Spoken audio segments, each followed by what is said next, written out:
The $6 million question is, where are the vaccines in Kyoto?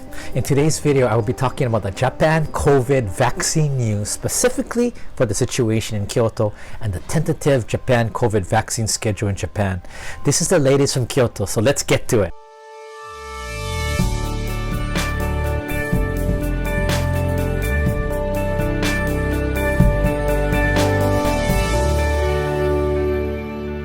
Hi, I'm Mike Matsuno, the man in Japan. I'm taking this video from inside because, as you can see, it's rainy season. The rainy season is 3 weeks earlier this year, and the sakura cherry blossom bloomed 10 days earlier. So definitely global warming is happening. On this channel, I share videos about daily life in Japan. If you like the video, please hit that like button. And if you want to hear more about Japan, please subscribe. The vaccine rollout in Japan is starting to gain some momentum. Although even until last week, less than 1% of all Japanese were fully vaccinated.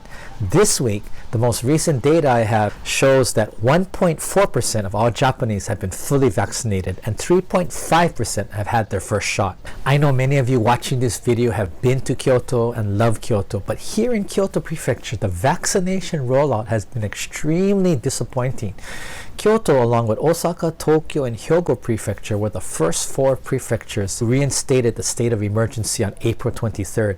However, last week, 3 weeks after, Kyoto was ranked at number 46 out of 47 prefectures in the actual number of vaccinations given, just 2,190 vaccinations total. Other prefectures who are not in a state of emergency and had fewer new cases of coronavirus were ranked higher than Kyoto for total number of vaccinations given. Even places like Wakayama and Nara prefectures ranked higher than Kyoto. Wouldn't you assume that if Kyoto was in such a dire state of emergency, that the Kyoto prefectural city and local governments would be doing everything in their power to vaccinate Kyoto's residents as fast as possible? Out of a population of about 2.5 million in the prefecture, only 2,190 vaccinations were given. So what's the problem? I don't know, and I can only guess. The vaccination rollout are the prefectural, city, and local government's responsibility. So until now, they have been the main players in charge of the vaccine rollout. In my opinion, Kyoto has always been known as very conservative and quite slow-moving. Many years ago, I studied for 2 years in graduate school at Doshisha University here in Kyoto. So I watched firsthand how slow any kind of change happens and the resistance to change and anything new and different in Kyoto, no matter how small the change was. I believe the reason Kyoto is on the bottom of the vaccination list is that many of Kyoto's prefectural, city, and local government leaders, the bureaucracy, and the management systems are living in a time forgotten with no progressive foresight or vision of what needs to get done to save the lives of Kyoto residents.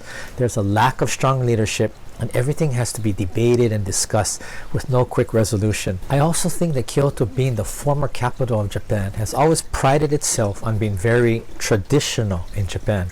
And many government offices and employees are confused and believe that being traditional means that they don't have to change quickly or do things so differently. I watched the Kyoto local news for over 1 year, and all I heard was the governor say the same thing over and over. Wear a mask, avoid the 3 C's, and social distance, not much else. But there's no excuse, especially when the state of emergency was requested by the Kyoto governor, and yet there were still so few vaccinations given out.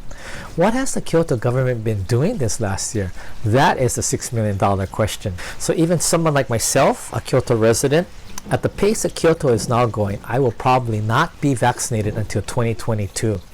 Go figure. Yesterday, to speed up the overall vaccinations, the national government, led by Prime Minister Suga, implemented the self-defense forces to start administering mass vaccinations in Tokyo and Osaka starting from May 24th. Yesterday was the first sign-up day only for Tokyo City and Osaka City residents 65 years and older. In Osaka, all appointments were filled in 25 minutes. There'll be more sign-up dates in the near future, and they will scaffold it out, so the big intake will be for people 65 years and older from Osaka Prefecture next, and then the third big intake will be for Osaka and surrounding prefectures like Kyoto. So it's still a very long way before there is any national vaccinations offered to Kyoto residents. So that is the latest update from traditional Kyoto with the number 46 ranking. There's still ongoing major vaccine shortages and obstacles in Kyoto with no light at the end of the tunnel yet. Thanks for watching this video, and see you on the next update on the Japan coronavirus and vaccine situation in Japan. Catch you on the backside.